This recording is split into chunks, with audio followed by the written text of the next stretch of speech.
Donald Trump ଆଉ ତାଙ୍କ ୟୁରୋପୀୟ ସହଯୋଗୀଙ୍କ ଭିତରେ ଗୋଟେ ବଡ଼ ଧରଣର ତିକ୍ତତା ଦେଖାଦେଇଛି ଆଉ ଏହାର କେନ୍ଦ୍ରରେ ରହିଛି ଶକ୍ତି, ବିଶେଷକରି ରୁଷରୁ ଆସୁଥିବା ତେଲ ଆଉ ଗ୍ୟାସ୍। ତେବେ ଆସନ୍ତୁ ବୁଝିବା ଏହି ପୂରା ମାମଲାଟି ପ୍ରକୃତରେ କ'ଣ। ଆଉ ଏହି ଗୋଟିଏ ବାକ୍ୟ, ଏଇଠୁ ହିଁ ସବୁ ଝଡ଼ ଆରମ୍ଭ ହେଉଛି। ଟ୍ରମ୍ପ ସିଧାସଳଖ ନିଜ ନାଟୋ ଏବଂ ଇୟୁ ସହଯୋଗୀଙ୍କୁ ସମାଲୋଚନା କରୁଛନ୍ତି ଆଉ ତାଙ୍କର ଏହି କଥା ହିଁ ଏବେ ବିବାଦର କେନ୍ଦ୍ରବିନ୍ଦୁ ପାଲଟିଛି। ତେବେ ଟ୍ରମ୍ପ ପ୍ରକୃତରେ ୟୁରୋପଠାରୁ ଚାହୁଁଛନ୍ତି କ'ଣ, ତାଙ୍କର ଅଭିଯୋଗଗୁଡ଼ିକ କ'ଣ, ଆଉ ସେ କେଉଁଭଳି ପଦକ୍ଷେପ ନେବାକୁ ଦାବି କରୁଛନ୍ତି? ଦେଖନ୍ତୁ, ଟ୍ରମ୍ପଙ୍କ ଦାବିଗୁଡ଼ିକ ବହୁତ ସିଧାସଳଖ। ପ୍ରଥମ କଥା, ୟୁରୋପ ରୁଷଠାରୁ ତେଲ ଆଉ ଗ୍ୟାସ୍ କିଣିବା ତୁରନ୍ତ ବନ୍ଦ କରୁ। ଦ୍ୱିତୀୟରେ, ରୁଷ ଉପରେ ଆହୁରି କଡ଼ା ପ୍ରତିବନ୍ଧକ ଲାଗୁ କରାଯାଉ। ଆଉ ତୃତୀୟରେ, ଯେଉଁ ଭାରତ ଓ ଚୀନ ରୁଷ ସହିତ ବ୍ୟବସାୟ କରୁଛନ୍ତି ତାଙ୍କ ଉପରେ ବି ଭାରି ଶୁଳ୍କ ଲଗାଯାଉ। ତାଙ୍କ ଯୁକ୍ତି ହେଉଛି ୟୁରୋପ ଏମିତି କରି ଅପ୍ରତ୍ୟକ୍ଷ ଭାବେ ରୁଷକୁ ଯୁଦ୍ଧ ପାଇଁ ଟଙ୍କା ଯୋଗାଉଛି। ହେଲେ ଏସବୁ ତ ହେଲା ରାଜନୀତି। ପ୍ରକୃତରେ କ'ଣ ଚାଲିଛି, ମାନେ ବାସ୍ତବ ତଥ୍ୟ କ'ଣ କହୁଛି? ୟୁରୋପ ସତରେ ରଷିଆଠାରୁ କେତେ ଶକ୍ତି କିଣୁଛି? ଆଉ ଯେତେବେଳେ ଆମେ ତଥ୍ୟକୁ ଦେଖୁଛେ, ସଂଖ୍ୟାଟା ଆଶ୍ଚର୍ଯ୍ୟ କରିଦେବା ଭଳି -90%। ହଁ, 2022 ପରଠାରୁ ୟୁରୋପ ସମୁଦ୍ରପଥରେ ରୁଷରୁ ଆସୁଥିବା ଶକ୍ତି ଆମଦାନୀକୁ 90% କମ୍ କରିସାରିଛି। ଏହା ତ ଟ୍ରମ୍ପଙ୍କ ଅଭିଯୋଗରୁ ପୁରା ଅଲଗା ଏକ ଚିତ୍ର ଦେଖାଉଛି। କିନ୍ତୁ 90% କମିବା ପରେ ବି କାହାଣୀଟା ଏତେ ସହଜ ନୁହେଁ। କାହିଁକି? କାରଣ କିଛି ଦେଶ ପାଇଁ ରୁଷର ଶକ୍ତି ଉପରେ ନିର୍ଭରଶୀଳତା କମେଇବା ଏକ ପ୍ରକାର ଅସମ୍ଭବ। ଏହା ପଛରେ କିଛି ବଡ଼ ବାଧ୍ୟବାଧକତା ରହିଛି। ଆଚ୍ଛା, ତେବେ ଏବେ ବି କିଏ କିଣୁଛି?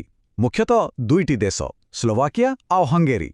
ଏମାନଙ୍କର ସମସ୍ୟା ହେଉଛି ଏମାନେ ସ୍ଥଳଭାଗରେ ଘେରି ହୋଇ ରହିଛନ୍ତି, ତେଣୁ ଦ୍ରୁଜବା ପାଇପଲାଇନ୍ ଉପରେ ସମ୍ପୂର୍ଣ୍ଣ ନିର୍ଭରଶୀଳ।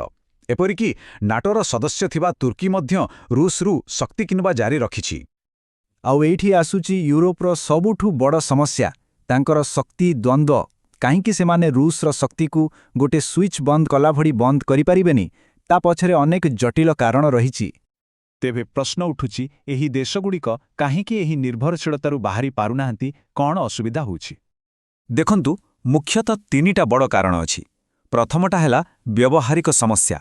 ଯେଉଁ ଦେଶଗୁଡ଼ିକ ସ୍ଥଳଭାଗରେ ଘେରି ରହିଛନ୍ତି ସେମାନେ ପାଇପଲାଇନ୍ ଛଡ଼ା ଆଉ କେଉଁଠୁ ଶକ୍ତି ଆଣିବେ? ତାପରେ ଆସୁଛି ଅର୍ଥନୀତିର କଥା। ଯଦି ହଠାତ୍ କିଣିବା ବନ୍ଦ ହୋଇଯାଏ ତେବେ ଦରଦାମ ଆକାଶଛୁଆଁ ହେବ।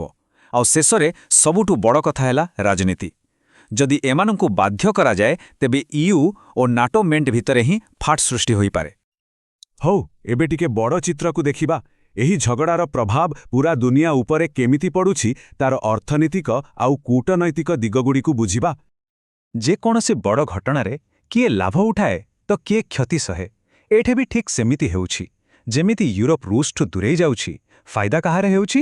ଆମେରିକାର ଶକ୍ତି କମ୍ପାନୀଗୁଡ଼ିକର। କିନ୍ତୁ ଏହାର ମୂଲ୍ୟ କିଏ ଦେଉଛି? ୟୁରୋପର ସାଧାରଣ ଲୋକ ଆଉ ସେଠାକାର ଶିଳ୍ପ। କିନ୍ତୁ ରୁଷ କ'ଣ ଚୁପ୍ ବସିଛି? ଆଦୌ ନୁହେଁ। ସେ ବି ନିଜର ଗୋଇଠି ଚଳାଇଛି। ଯଦି ୟୁରୋପ କିଣିବନି ତେବେ କ'ଣ ହେଲା? ସେହି ତେଲ ଆଉ ଗ୍ୟାସ୍କୁ ରୁଷ ଆହୁରି ଶସ୍ତାରେ ଭାରତ ଆଉ ଚୀନକୁ ବିକି ଦେଉଛି। ବାସ୍, କ୍ଷତିପୂରଣ ହୋଇଗଲା। ତେବେ ଏତେ ସବୁ ଜାଣିବା ପରେ ଆଗକୁ କ'ଣ ହେବ? ଭବିଷ୍ୟତରେ କେଉଁ ତିନୋଟି ମୁଖ୍ୟ ରାସ୍ତା ଖୋଲିପାରେ? ଆସନ୍ତୁ ସେ ବିଷୟରେ କଥା ହେବା। ତେବେ ଆଗକୁ ତିନୋଟି ସମ୍ଭାବନା ଦେଖାଯାଉଛି। ପ୍ରଥମ ସମ୍ଭାବନା ହେଉଛି ସମସ୍ତେ ମିଶି ରୁଷ ଉପରେ ଏକଦମ କଠୋର ହୋଇଯିବେ। ଦ୍ୱିତୀୟ ରାସ୍ତାଟି ହେଉଛି ସନ୍ତୁଳନର ରାସ୍ତା, ଯେଉଁଠି ଧୀରେ ଧୀରେ ରୁଷ ଉପର ନିର୍ଭରଶୀଳତା କମାଯିବ ଆଉ ବିଶେଷଜ୍ଞମାନଙ୍କ ମତରେ ଏହାର ସମ୍ଭାବନା ସବୁଠୁ ବେଶୀ। ଆଉ ତୃତୀୟ ଆଶଙ୍କା ହେଉଛି କିଛି ଦେଶ ସିଧା ମନା କରିଦେବେ, ଯାହାକି ପାଶ୍ଚାତ୍ୟ ମେଣ୍ଟରେ ଏକ ବଡ଼ ଫାଟ ସୃଷ୍ଟି କରିପାରେ। ତେଣୁ ଯଦି ପୁରା ମାମଲାକୁ ଗୋଟେ ଲାଇନରେ କହିବା, ତେବେ ଏହା ହେଉଛି ଟ୍ରମ୍ପଙ୍କର ସବୁକିଛି ଏବେ ବନ୍ଦ କର ଦାବି ଆଉ ୟୁରୋପ ସାମ୍ନାରେ ଥିବା ବାସ୍ତବ ସମସ୍ୟାଗୁଡ଼ିକ ଭିତରେ ଥିବା ଲଢ଼ାଇ।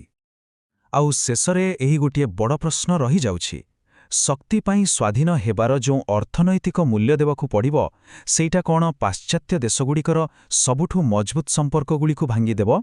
ଏହାର ଉତ୍ତର ହିଁ ବୋଧହୁଏ ଆଗାମୀ ଦୁନିଆର ରାଜନୀତିକୁ ନିର୍ଦ୍ଧାରଣ କରିବ।